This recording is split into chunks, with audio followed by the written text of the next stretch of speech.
Hi friends, your fault movie Amazon ప్రైమ్లో ఉంది. Movie Telugu లాంగ్వేజ్లో ఉంది. ఈ మూవీ ఒకటి ఫ్యానస్ మూవీ, రొమాంటిక్స్ మూవీ. మొదటి మూవీ చూస్తేనే మీకు అర్థమవుతుంది. My fault movie. ఇది చూడకపోతే రెండో పార్ట్ చూస్తే మీకు అసలే అర్థం అవ్వదు. మూవీ రన్ టైం 2 గంటలు ఉంటుంది. మూవీ ఫ్యామిలీతో అయితే అసలే చూడలేము, ఒంటరిగా ఉన్నప్పుడే చూడాలి. మసాలా సీన్స్ అయితే చాలా ఉన్నాయి మూవీలో. ఈ మూవీ నేను చూసిన తర్వాత నాకు ఎలా అనిపించిందో బేసిక్ ఫ్లాట్ ఏంటంటే, ఫస్ట్ పార్ట్లో ఏం జరిగిందంటే, స్టోరీ అయితే కొంచెం ఇబ్బందిగా అనిపిస్తుంది. హీరో హీరోని వాళ్ళ పేర్లు నోవా నిక్. వాళ్ళు వరుసకి అన్న చెల్లెళ్ళు అవుతారు.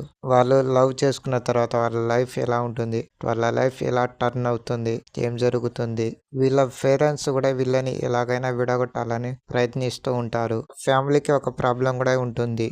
మన హీరో హీరోని ఇద్దరిని విడగొట్టాలని ఇంకో అమ్మాయి కూడా ట్రై చేస్తూ ఉంటుంది. హీరో హీరోని లవ్ స్టోరీ చివరి దాకా ఇలానే ఉంటుందా ఉండదా అని చూడాలంటే మిగతా స్టోరీ చూడాల్సిందే. ఫస్ట్ పార్ట్ చూస్తేనే వీళ్ళ రిలేషన్షిప్స్, వీళ్ళు ఎందుకు అలా అయ్యారు, ఎందుకు రిలేషన్స్ పెట్టుకున్నారు మీకు తెలుస్తుంది. లేకపోతే రెండో పార్టే చూస్తే మాత్రం అసలే అర్థం అవ్వదు మూవీ, ఫుల్ మూవీ. ఈ మూవీలో మాత్రం మధ్య మధ్యలో రొమాన్స్ సీన్స్ అయితే ఉంటుంది. అబ్బాయిలు అయితే చాలా ఎంజాయ్ చేస్తారు. మూవీలో సెకండ్ హాఫ్ నుంచి బాగుంది మూవీ. వాళ్ళ ఫ్యామిలీ గురించి చూపిస్తూ బాగుంది.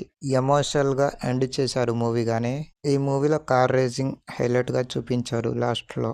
ఈ స్టోరీ ఇంకా అవ్వలేదు, మూడో పార్ట్ కూడా ఉంటుంది అనుకుంటా. అలాగనే ఎండ్ చేశారు మూవీ. సినిమా ఆటోగ్రాఫింగ్ బాగా చూపించారు. సినిమా ఆటోగ్రాఫింగ్ కూడా బాగుంది మూవీలో. బ్యాక్గ్రౌండ్ స్కోర్, మ్యూజిక్ కూడా బాగుంది మూవీలో. అన్న చెల్లెలు ప్రేమించుకుంటారు. మన హీరో జాబ్ చేస్తాడు, అక్కడ ఒక అమ్మాయితో డాన్స్ చేస్తాడు. అది హీరోని చూసి జెల్సీగా ఫీల్ అవుతుంది. హీరో హీరోని ఇద్దరు గొడవ పెట్టుకొని చాలా దూరంగా ఉంటారు. ఆ సీన్స్ చూస్తే మనకు అన్ని మూవీస్లో చూసినట్టే కనిపిస్తుంది.